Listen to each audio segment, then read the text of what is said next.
주시는 하나님의 말씀은 역대상 17장 1절부터 15절까지의 말씀 보겠습니다. 구약 637페이지에 있는 역대상 17장 1절부터 15절까지의 말씀. 우리 이 말씀을 한 목소리로 함께 읽도록 하겠습니다. 다윗이 그의 궁전에 거주할 때에 다윗이 선지자 나단에게 이르되 나는 백향목 궁에 거주하거늘 여호와의 언약궤는 휘장 아래에 있도다.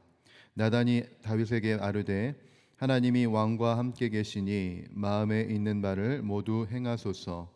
그 밤에 하나님의 말씀이 나단에게 임하여 이르시되 가서 내 종 다윗에게 말하기를 여호와의 말씀이 너는 내가 거할 집을 건축하지 말라.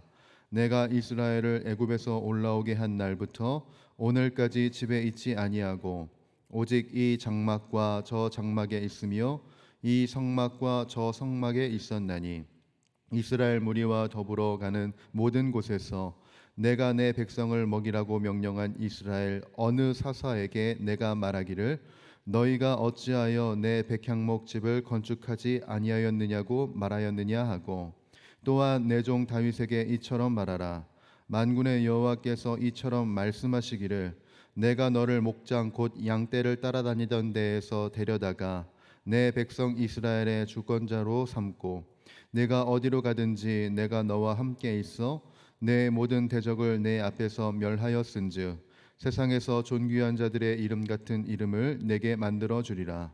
내가 또 내 백성 이스라엘을 위하여 한 곳을 정하여 그들을 심고 그들이 그곳에 거주하면서 다시는 옮겨가지 아니하게 하며 악한 사람들에게 전과 같이 그들을 해치지 못하게 하여 전에 내가 사사에게 명령하여 내 백성 이스라엘을 다스리던 때와 같지 아니하게 하고 또 내 모든 대적으로 내게 복종하게 하리라. 또 내게 이르노니 여호와가 너를 위하여 한 왕조를 세울지라. 내 생명의 연한이 차서 내가 조상들에게로 돌아가면 내가 내 뒤에 내 씨 곧 내 아들 중 하나를 세우고 그 나라를 견고하게 하리니 그는 나를 위하여 집을 건축할 것이요 나는 그의 왕위를 영원히 견고하게 하리라. 나는 그의 아버지가 되고 그는 나의 아들이 되리니 나의 인자를 그에게서 빼앗지 내가 내 전에 있던 자에게 빼앗음과 같지 아니할 것이며 내가 영원히 그를 내 집과 내 나라에 세우리니 그의 왕위가 영원히 견고하리라 하셨다 하라. 나단이 이 모든 말씀과 이 모든 계시대로 다윗에게 전하니라. 아멘. 우리들은 늘 삶을 향한 계획과 기대가 있습니다. 나의 개인적인 욕망을 위한 갈망이 있고 그리고 주님의 나라와 영광을 위한 선한 갈망을 갖고 살아가지요.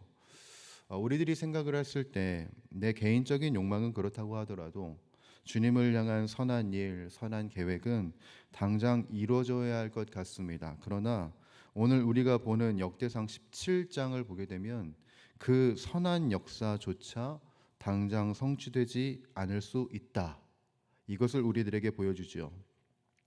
여러분, 우리들은 2025년 절반을 지나고 있습니다. 혹시 여러분들 중에 내가 주님에게 선한 결단을 하고 선한 결심을 했는데 왜 안 이루어 주실까? 왜 주님은 내 이 선한 결단과 결심을 왜 거절하시는 걸까? 이런 의문과 고민을 갖고 계시는 분 계십니까?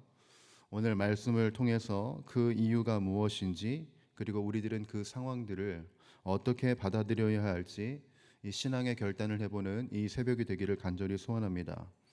먼저 1절부터 6절까지의 말씀을 좀 살펴보려고 합니다. 이 부분은 다윗의 성전 건축을 향한 갈망과 그리고 하나님의 대답이 드러나는 부분이라고 볼 수 있습니다. 본문 1절을 보게 되면은 다윗은 자신이 지금 백향목 궁에 거하고 있는데 하나님의 언약궤가 여전히 휘장 가운데 있다는 것을 보고 하나님의 집을 건축하고자 하는 아주 간절한 열망을 가집니다. 이것은 진실한 마음과 그리고 하나님에 대한 열심에 대한 아름다운 소원이었죠. 그리고 이 계획은 누가 보더라도 선한 계획이고 그리고 하나님이 당장이라도 허락하실 것 같은 갈망으로 보입니다. 그런데 이러한 다윗의 갈망에 하나님께서 어떻게 대답을 하셨습니까? 여러분 4절 보시죠. 이렇게 말씀하셨습니다. 가서 내 종 다윗에게 말하기를 여호와의 말씀이 너는 내가 거할 집을 건축하지 말라고 거절하십니다. 6절을 보게 되면 어느 누구에게도 내가 건축을 하라고 이야기하지 않았다고 말씀하시는 것이지요. 여러분 왜 하나님께서는 이 다윗의 선한 갈망을 거절하셨을까요? 우리들은 이 대목을 통해서 깨닫게 되는 사실 몇 가지가 있습니다.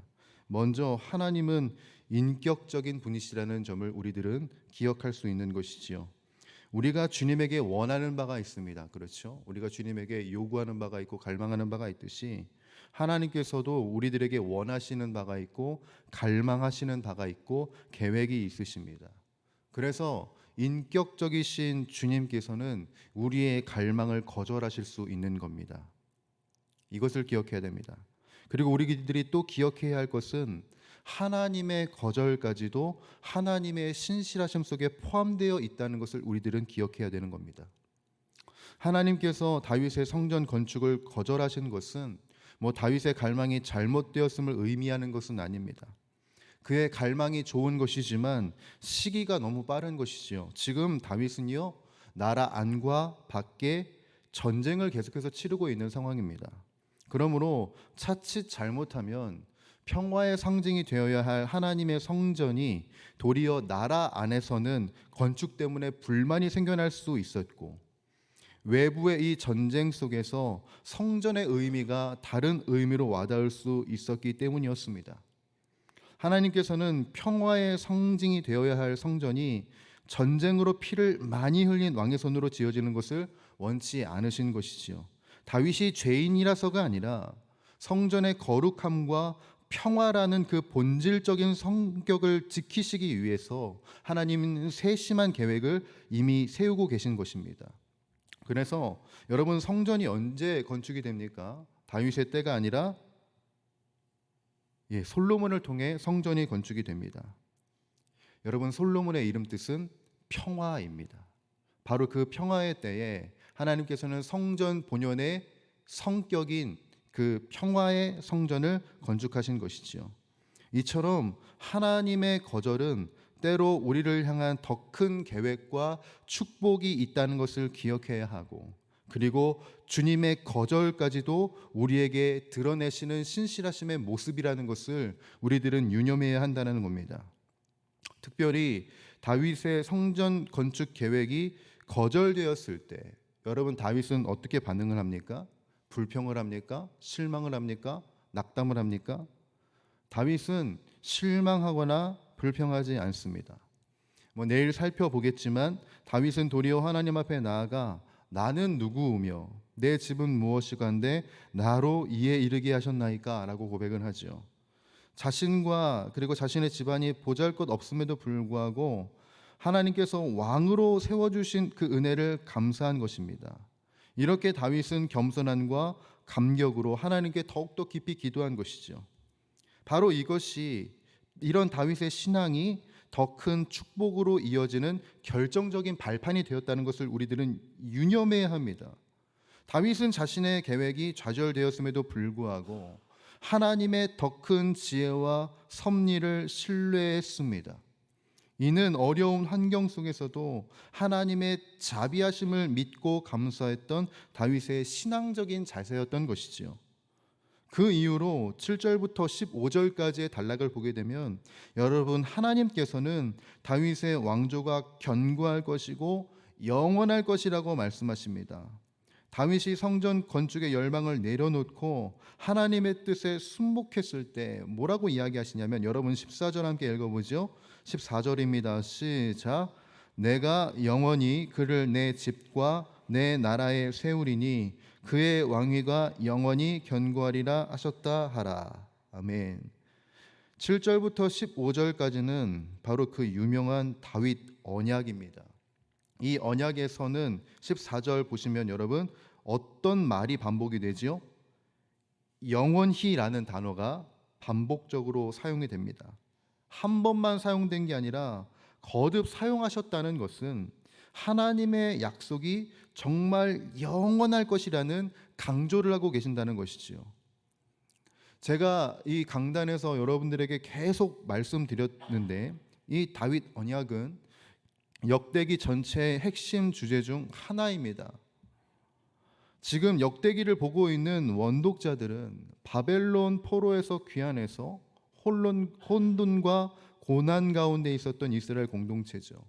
이 사람들은 다윗에게 주어졌던 그 언약이 우리들에게도 유효한지 의문을 갖고 있었던 사람들입니다. 여러분, 그 사람들이 이 말씀을 마주했을 때 어떤 감정이 들었을까요? 어떤 마음이 들었을까요? 그 사람들에게 이 언약은 큰 희망과 용기를 주었을 것입니다. 다윗을 통해 주어진 그 은혜가, 다윗을 통해 세워진 그 나라가 영원할 것이고 앞으로도 영원할 것이고 계속해서 영원할 것이라는 그 확신을 다시금 얻게 되었을 것이지요. 물론 다윗의 왕조가 범죄로 인해서 멸망하고 현재 왕이 부재한 상황에까지 이르렀지만, 역대기 저자는 다윗 왕위의 왕 중의 왕이신 그 하나님께서 그 언약과 은혜를 계속해서 이어가고 계심을 강조하고, 그리고 이 원독자들도 그 언약이 계속해서 이어지게 될 것을 신뢰하고 믿음으로 나아갑니다. 특별히 여러분, 더불어서 이 말씀은 메시아이신 예수 그리스도에게까지 연결되는 말씀이기도 하지요. 즉 하나님의 언약과 그 은혜는 끊김없이 영원을 향하여 이어지고 있다는 것을 보여주는 말씀인 것입니다. 여러분, 말씀을 정리합니다. 여러분, 다윗의 갈망은 하나님의 거절, 그리고 뒤이어오는 이 다윗의 언약, 우리에게 중요한 진리를 가르쳐 주는데요. 먼저 첫 번째, 우리는 하나님의 주권을 인정해야 한다는 것을 이 말씀을 통해 배웁니다. 우리의 삶에서 그 어떤 계획이나 열망보다 하나님의 뜻이 우선되어야 하며 그분만이 모든 것을 주관하신다는 사실을 우리들은 인정해야 할 것입니다. 두 번째로, 여러분, 하나님의 거절 속에 하나님의 신실하심이 있다는 것을 인정해야 합니다.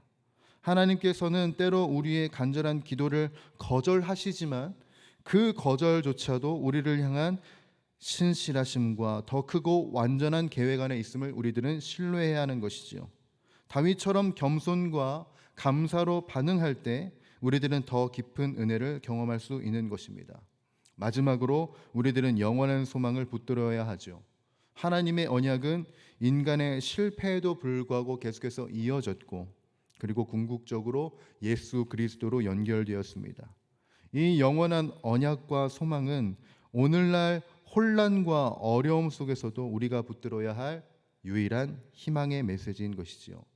사랑하는 주의 권속들, 우리는 때때로 우리 자신의 능력과 계획에 의존하거나 우리 눈에 보이는 외형적인 성공에만 집중할 때가 있습니다. 그러나 역대기서 저자를 통해서 하나님은 말씀하십니다. 참된 번영과 평안은 우리들의 계획과 눈에 보이는 무언가에 있는 것이 아니라 오직 하나님 안에서만 이루어지고, 하나님을 경외하고 그분의 말씀을 지키는 삶에서 비롯된다는 것입니다. 오늘 우리의 삶과 교회가 하나님의 뜻에 합당하게 세워지기 위해 오직 하나님을 주인으로 모시고 왕으로 모시고 그분의 말씀에 순종하는 삶을 살아가기를 주님의 이름으로 축복합니다. 우리가 하나님께 전적으로 의지하고 그분의 주권적인 인도하심을 신뢰할 때 하나님께서는 우리들의 인생을 책임져 주시고 아름답게 경영해 나가실 것입니다. 이 은혜를 우리 모두가 만끽할 수 있기를 간절히 소원하고, 2025년뿐만이 아니라 영원에 이르기까지 하나님의 그 언약과 소망에 다다르는 저와 여러분들의 삶이 되시기를 주님의 이름으로 간절히 축원합니다. 함께 기도하겠습니다. 거룩하시고 존귀하신 우리 주 하나님 아버지, 오늘도 은혜의 때 은혜의 해를 우리들에게 허락하여 주시고 주님의 품에 우리들을 안아주시니 감사합니다.